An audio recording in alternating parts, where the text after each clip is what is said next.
আরেকজন তথাকথিত নেত্রী যিনি তার নেতা কর্মীদেরকে ফেলে সেই ভারতে গিয়ে আশ্রয় নিয়েছেন।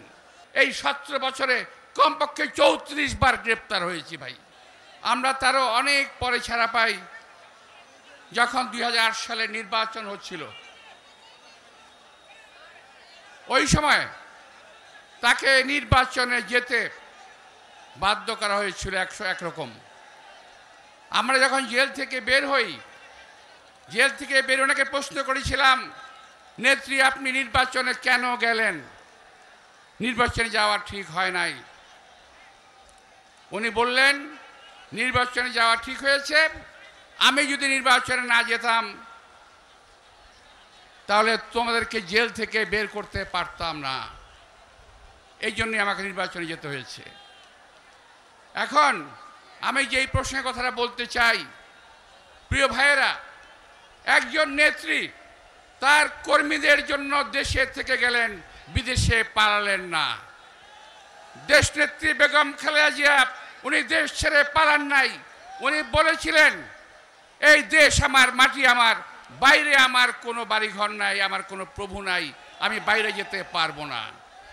আর আজকে দেখেন আরেকজন তথাকথিত নেত্রী যিনি তার নেতা কর্মীদেরকে ফেলে সেই ভারতে গিয়ে আশ্রয় নিয়েছেন। আবার বলছেন কি জানেন, চট করে চলে আসব। আমাদের বাংলাদেশের জনগণ আপনার অপেক্ষায় আছে, কারণ আমাদের নেত্রীকে আপনি দীর্ঘদিন জেলে রেখে মৃত্যুশয্যায় ঠেলে দিয়েছেন। আমরা আপনাদেরকে এতদিন জেলে রাখবো না, আমরা শুধু বিচার করব। এই দেশের জনগণ আপনার বিচার করবে। এই দেশে মানুষের হত্যার, খুনের, এই যে আমরা এই মঞ্চে যারা আছি, মঞ্চের বাইরে যারা আছেন, বিনা দোষে আমরা মাসের পর মাস জেল খেটেছি, তার বিচার আমরা ইনশাআল্লাহ করব।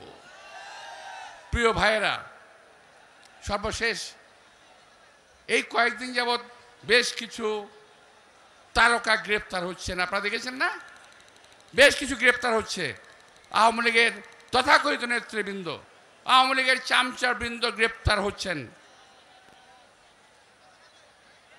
তারপর যখন সুযোগ পেয়েছে মানুষ, যেখানে পেয়েছে সেখানেই গণপিটুনি দিয়েছে। আপনারা খেয়াল করেছেন না? এটা জেলখানায়, রাস্তায়, যেখানে পেয়েছে গণপিটুনি দিয়েছে।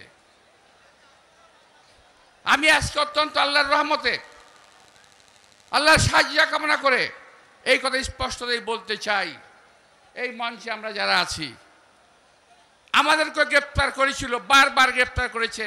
এই 17 বছরে কমপক্ষে 34 বার গ্রেপ্তার হয়েছি ভাই।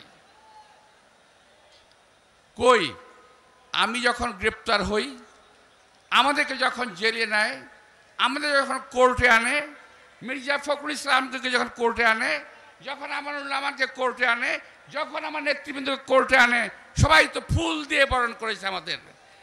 আমাদেরকে সাংবাদিক ভাইরা বলেছে আব্বাস ভাই হাত দেখান, হাত দেখান। আমরা হাত দেখিয়েছি। আমরা বীরের মতো গিয়েছি জেলের মধ্যে, জেল থেকে বীরের মতো বেরিয়ে এসেছি। আজকে ওরা কেন মার খাচ্ছে বলেন তো ভাই? কেন মার খাচ্ছে?